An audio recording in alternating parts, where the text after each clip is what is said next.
It started when I was 22, fresh out of culinary school with dreams of opening my own restaurant.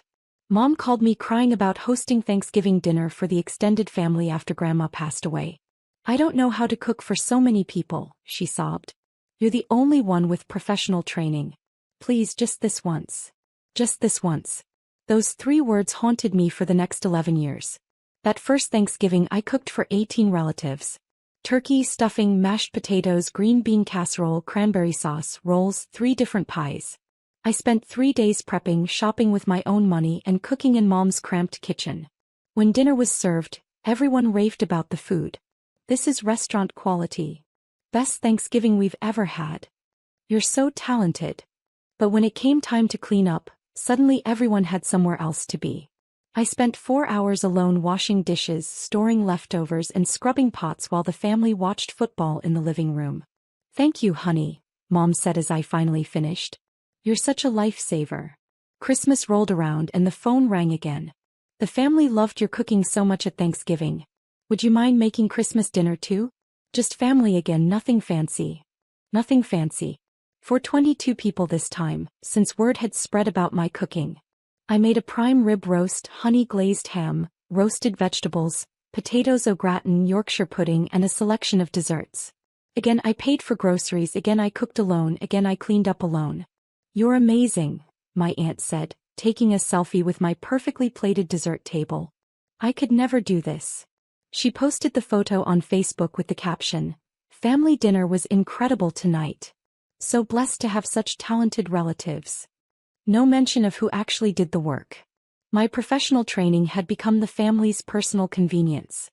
What I'd learned in culinary school to advance my career was now expected to be freely available to anyone with shared DNA. The techniques I'd practiced for hours, the knife skills I'd perfected, the palate I'd developed, all of it was suddenly family property. By year 2 it had become expected. Every holiday, every birthday, every family gathering automatically fell to me. Easter dinner for 20. 4th of July barbecue for 30. My cousin's graduation party for 40. Each event grew larger as extended relatives brought friends and plus ones. "We're so lucky to have a professional chef in the family," they'd say as if I'd been put on earth solely to serve them. The financial burden escalated quickly. While my classmates from culinary school were building their careers and saving money, I was spending thousands on ingredients for family events. My entry-level restaurant salary barely covered my own expenses, but somehow I'd become responsible for funding elaborate meals multiple times per year. I tried setting boundaries. "I'd love to contribute a dish, but I can't handle the entire meal anymore." "But you're so good at it. And we don't know how to cook like you do. Maybe we could all bring something?" "It won't be the same.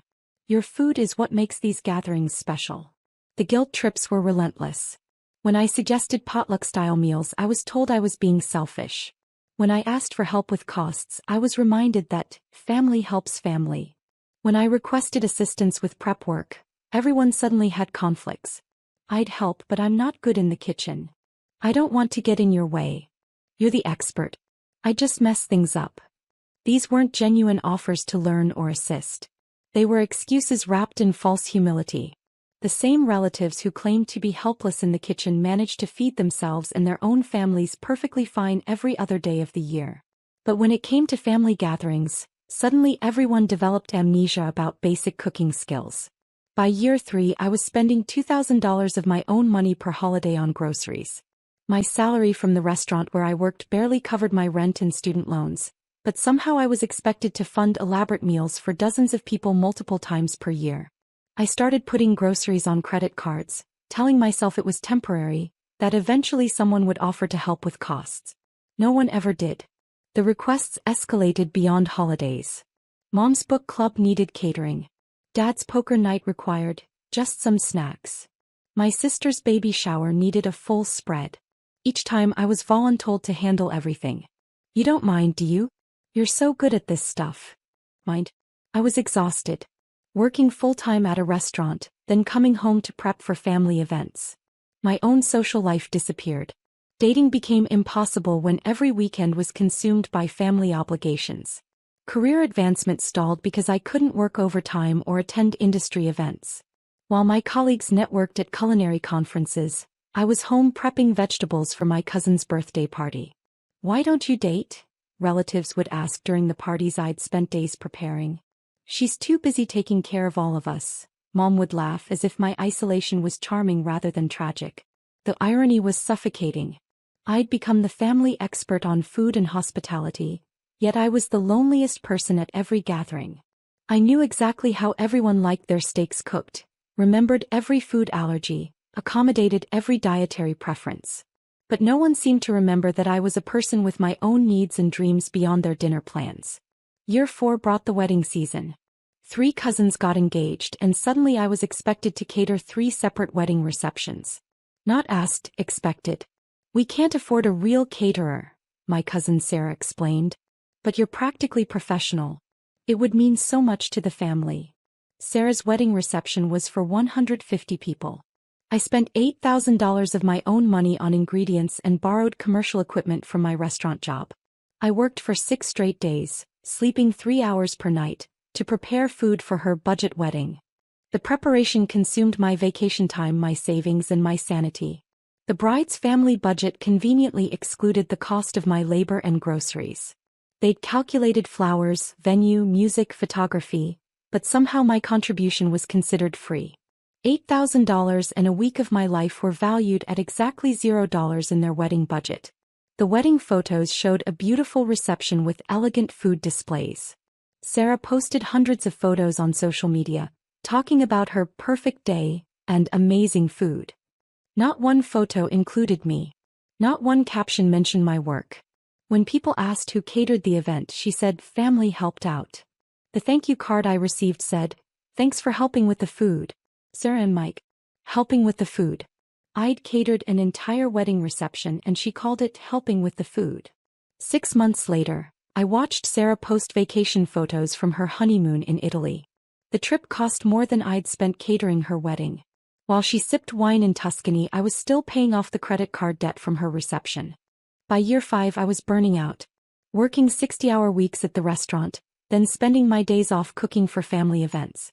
My chef colleagues were advancing their careers while I remained stuck in entry-level positions because I couldn't commit to the demanding schedule required for promotion. "You seem tired lately," my boss observed. "Everything okay?" How could I explain that I was basically running a second catering business for free? That my family treated my professional skills as their personal convenience? That I hadn't had a real weekend off in years?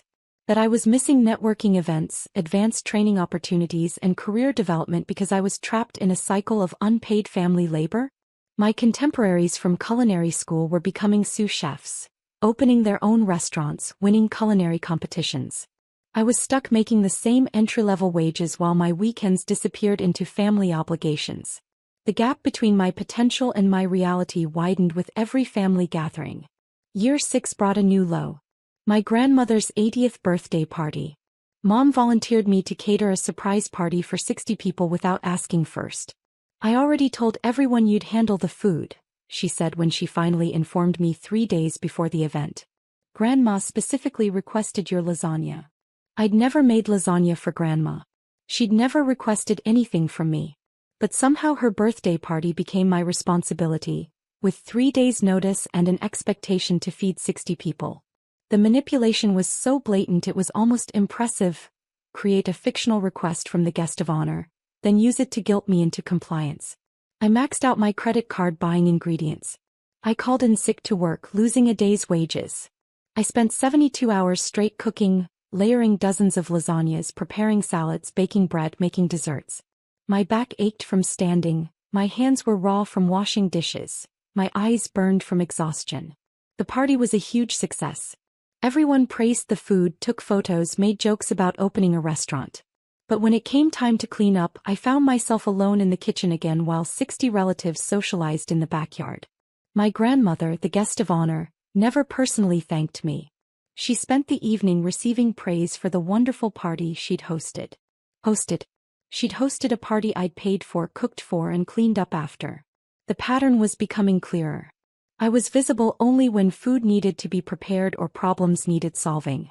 During the actual celebrations, I became invisible. While relatives bonded and created memories, I was in the kitchen, isolated from the family connection these gatherings were supposedly about. Years 7 and 8 intensified the cycle. More weddings, more graduations, more milestone birthdays. Each event larger and more elaborate than the last. The family had developed expensive tastes, requesting more sophisticated menus as my skills improved. They wanted restaurant-quality presentation, complex flavor profiles, and Instagram-worthy plating. "Can you make that dish you saw on the cooking show? The neighbors are coming, so make it extra special. We want something impressive this time." Impressive. Restaurant quality. All code words for more work, more money, more time. They wanted fine dining experiences at family gathering prices, which was to say, free. My credit card debt reached $25,000. I was making minimum payments while accumulating more debt with every family event. The interest charges alone consumed a significant portion of my paycheck. I'd created a financial prison for myself, one turkey dinner at a time. The mental toll was equally devastating. I developed anxiety about answering my phone because it usually meant another catering request. I stopped making plans because family events always took precedence. I gained weight from stress eating and lost friends who got tired of my constant cancellations. "You need to prioritize your own life," my therapist said during one of our sessions. "They're my family," I replied. "How can I say no? How can they keep saying yes to exploiting you?" But saying no felt impossible. The guilt trips had been so effective for so long that I'd internalized the belief that my worth to the family was entirely based on my cooking. If I stopped cooking, would they still want me around? The family gatherings seemed to revolve around my food. Without that contribution, what role would I have? The answer I was beginning to suspect was no role at all. Year 9 brought a revelation that shattered my remaining illusions. I overheard a conversation between my sister and aunt at Easter dinner. A dinner I'd spent $1,500 in 3 days preparing. "The food is incredible as always," my aunt said. "I know. We're so lucky. Free gourmet catering whenever we want it." Does she ever ask for money? Sometimes, but we just remind her that family helps family. She always caves. They laughed. Actually laughed about manipulating me into free labor. They were aware of what they were doing. The helplessness, the gratitude, the family obligation guilt trips. It was all calculated exploitation disguised as love. I stood in the kitchen holding a platter of desserts I'd spent hours perfecting, listening to my own family discuss their strategy for taking advantage of my generosity. The conversations at these gatherings weren't about catching up or bonding. They were about the quality of the free food and how to ensure it continued. Year 10 brought a breaking point. My sister announced her engagement and immediately informed me that I'd be catering her wedding reception for 200 people. "We've already booked the venue," she said. "The only cost is food since you'll handle that part." Not asked. Informed. As if my labor and money were automatically included in her wedding budget. As if I were a vendor she'd already contracted rather than a sister whose consent mattered. "Sarah, this is a huge undertaking. Catering for 200 people requires. It's my wedding day. You wouldn't want to ruin it, would you?" The manipulation was so blatant it took my breath away. Refused to provide free catering for 200 people, and I'd be the villain who ruined her special day. Accept the burden, and I'd spend months of my life and thousands of my dollars making her dreams come true while she took all the credit. I spent $15,000 on her wedding reception. Money I didn't have. Money I borrowed against my retirement fund. Money that was supposed to go toward finally opening my own restaurant. I worked for 2 weeks straight, preparing food for her Pinterest-perfect reception. I hired additional help with my own money because the volume was beyond what one person could handle. The stress was overwhelming. I lost 12 pounds in 2 weeks from not eating while constantly cooking. I developed a tremor in my hands from exhaustion and caffeine overconsumption. I cried myself to sleep every night, wondering how I'd gotten so trapped in this cycle of exploitation. The wedding was featured in a local magazine as an example of elegant celebrations on a budget. The article praised the gourmet cuisine and professional presentation, without mentioning who provided it. My sister was quoted saying, "We saved money by keeping everything in the family." Keeping everything in the family. My financial sacrifice, my professional skills, my unpaid labor. All dismissed as keeping it in the family. The magazine readers probably assumed they'd hired an expensive caterer. The reality was that I'd bankrupted myself to fund my sister's perfect day.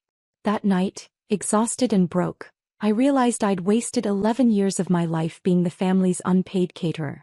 I'd missed career opportunities, relationships, travel, and personal growth because I'd been trapped in a cycle of exploitation disguised as family obligation. My life had become unrecognizable. At 33, I was living in a studio apartment because larger spaces were unaffordable after years of funding family events. I was single because dating was impossible with my schedule. I was stuck in the same job I'd held for years because advancement required availability I couldn't provide. I was financially ruined, emotionally exhausted, and completely invisible except when someone needed food prepared. Year 11 started the same way. Easter dinner. Mom's birthday. Dad's retirement party. Memorial Day barbecue. Each event more elaborate than the last, each guest list longer, each expectation higher. I was no longer a family member. I was the hired help who worked for free. The requests had become demands. The suggestions had become commands. The gratitude had evaporated entirely, replaced by entitlement and criticism when things weren't perfect. The turkey was a little dry last time. Can you make more dessert options? We need vegetarian dishes too now. The presentation wasn't as nice as Sarah's wedding. Never, thank you. Never, how can we help? Never, what would you like to contribute? Just endless critiques and escalating demands from people who contributed nothing but their appetites. The final straw came with Thanksgiving 2024. The family had grown to include spouses, children, friends of friends, and random plus ones. The guest list hit 30 people. Mom called in October with the usual expectation. Same time as always? I'll make sure we have extra folding chairs. Same time as always. As if I'd never had a choice in the matter. As if my participation was guaranteed regardless of my feelings, finances, or personal circumstances. But this year felt different.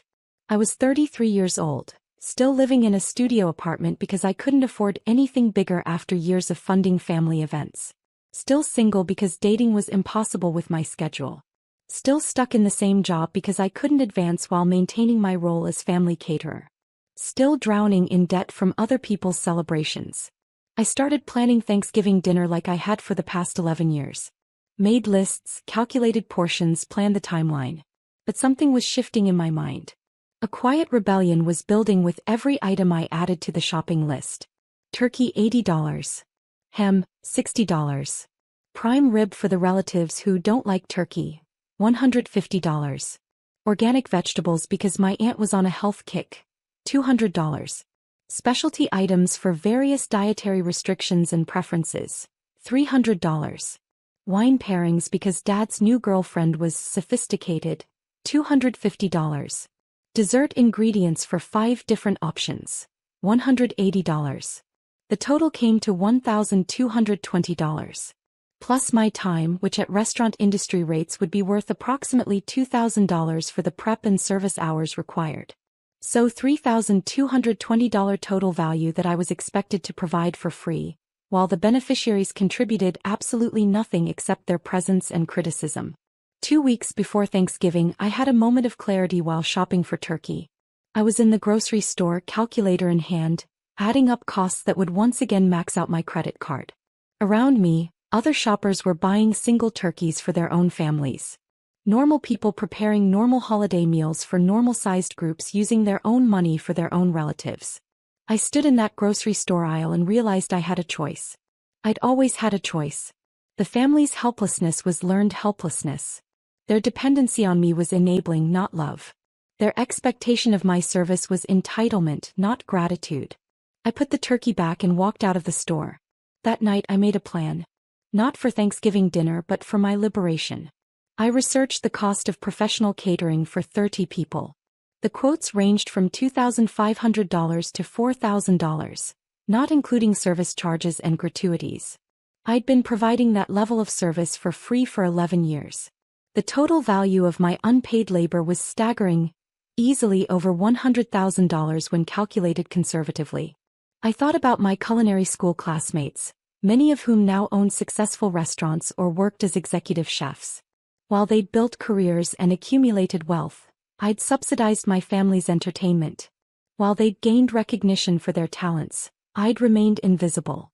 While they'd invested in their futures, I'd bankrupted myself for other people's celebrations. The resentment I'd suppressed for years finally surfaced.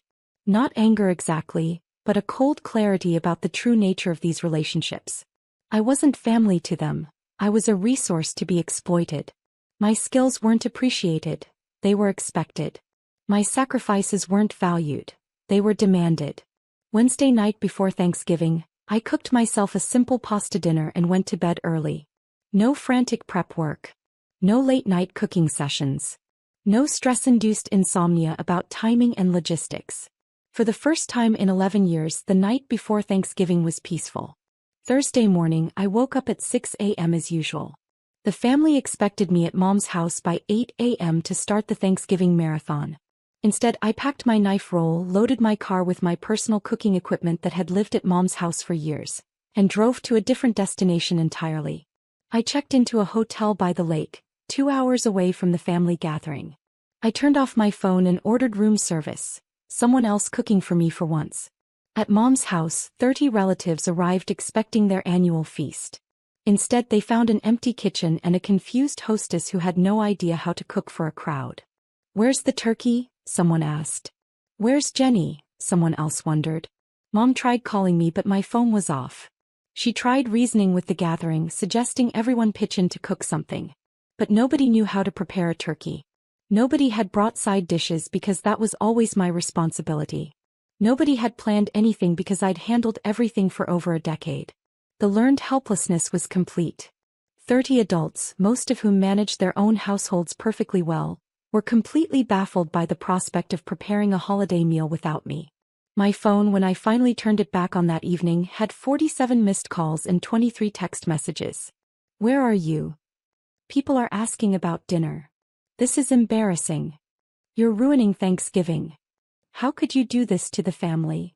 Everyone's hungry and confused. Mom is crying. You're being incredibly selfish." The messages escalated from confusion to anger to desperation. Apparently, they'd tried to order takeout, but every restaurant was closed for the holiday. They'd attempted to cook, but nobody knew how to prepare a turkey or coordinate multiple dishes for a large group. Several relatives left early, disappointed and hungry. Others stayed and ate sandwiches while complaining about the worst Thanksgiving ever. Mom spent the day apologizing for the lack of food, finally understanding what it felt like to host without adequate preparation or skills. Dad tried to barbecue a frozen turkey and nearly burned down the deck. My sister attempted to make mashed potatoes but somehow made them lumpy and cold. My aunt tried to help but kept asking questions nobody could answer. How long does stuffing take? What temperature for the rolls? When do we start the gravy? Questions I'd been answering for 11 years while they socialized and took credit for the meals. The family gathering that had relied on my skills for 11 years collapsed completely without me. The house full of relatives who'd praised my cooking suddenly realized they had no idea how any of it worked. The seamless holiday experience they'd taken for granted revealed itself to be entirely dependent on my unpaid labor. "This is the worst Thanksgiving ever," my sister texted. "I hope you're happy." Happy. For the first time in 11 years, I'd had a peaceful Thanksgiving. I'd eaten what I wanted when I wanted. I'd watched movies in my hotel room without worrying about timing or cleanup. I'd taken a nap without anyone demanding my attention. I'd had a conversation with the hotel restaurant manager about industry trends instead of washing dishes while my family watched football. Yes, I was happy. Friday morning brought a different tone in the messages. The anger had shifted to bargaining. "Hey, we get it. You needed a break. Can you come back for Christmas? Maybe we can help more next time. We didn't realize how much work you were doing." They didn't realize. After 11 years of watching me work alone while they socialized. After years of me explicitly asking for help and being dismissed. After seeing my exhaustion, my financial strain, my isolation. They didn't realize. The gaslighting was almost impressive in its audacity. Of course they realized. They'd just chosen to ignore it because acknowledging my sacrifice would have required reciprocal effort or gratitude they weren't willing to provide. I drove home Sunday evening and found my parents waiting in my apartment parking lot. "We need to talk," Mom said, looking haggard. "About what?" "About Thanksgiving. About your disappearing act." "I didn't disappear. I took a holiday. You abandoned the family. I withdrew my unpaid labor. There's a difference." We stood in that parking lot for an hour while they tried every manipulation tactic they'd perfected over the years. Guilt about disappointing relatives. Shame about embarrassing the family. Accusations of selfishness and ingratitude. Threats about family consequences and damaged relationships. But something had changed in me during those 3 days away. I'd remembered what it felt like to have my own life. I'd experienced the peace of not being responsible for everyone else's happiness.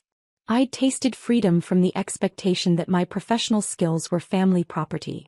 "Christmas is in 4 weeks, Dad said. "Surely you'll cook for Christmas." "No." "What do you mean, no?" "I mean no. I won't be cooking Christmas dinner. Or any other family dinner. I'm done being the unpaid caterer." "But what will we do?" "The same thing every other family does. Cook your own food or order takeout or potluck or hire actual caterers. You'll figure it out." "We don't know how." "You'll learn. Or you'll go hungry. Either way, it's not my problem anymore." The conversation continued for another hour, but the outcome was inevitable. They wanted the service without paying for it. I wanted recognition and reciprocity that they'd never provide. We were at an impasse that 11 years of pattern establishment had made irreversible. They left angry, threatening to uninvite me from Christmas if I wouldn't cook. I told them that was their choice, but my cooking days for family events were over permanently. Christmas came and went without me. I spent it with friends who appreciated my cooking when I chose to share it, not when I was obligated to provide it. The family Christmas was apparently a disaster of undercooked ham and burned vegetables. Good. Maybe hunger would teach them what my words had failed to communicate. New Year's brought a different approach. Instead of demands, they tried negotiation. "What if we paid you? What if people brought side dishes? What if we helped with cleanup?" All reasonable solutions that should have been offered years ago. But I was done. 11 years of exploitation couldn't be undone with last-minute concessions offered only after the free labor disappeared. "I'm not the family caterer anymore," I told them. "Find other arrangements." The offers escalated. They promised to cover grocery costs. They offered to pay me minimum wage. They suggested splitting the cooking duties. Each proposal revealed how little they understood the true scope of what I'd been providing and how late their recognition had come. Over the following months, something interesting happened. Without me to rely on, the family actually learned to manage their own events. Mom took cooking classes and discovered she enjoyed it. Dad learned to grill properly and took pride in his new skills. My sister discovered she had a talent for baking and started contributing desserts to gatherings. Relatives began bringing actual dishes instead of showing up empty-handed. The potluck model they'd rejected for years suddenly became acceptable when the alternative was no food at all. Everyone learned to coordinate menus, share recipes, and contribute meaningfully to family gatherings. The family gatherings got smaller but more authentic. People came because they wanted to spend time together, not because they were guaranteed a free gourmet meal. The focus shifted from food to actual relationships. Conversations became more meaningful when they weren't centered around praising my cooking. Some relatives stopped attending when the food quality dropped. Good riddance. If they were only there for my cooking, they weren't really family anyway. The people who remained were the ones who valued relationships over free meals. 6 months later, I finally had the savings and energy to pursue my real dream.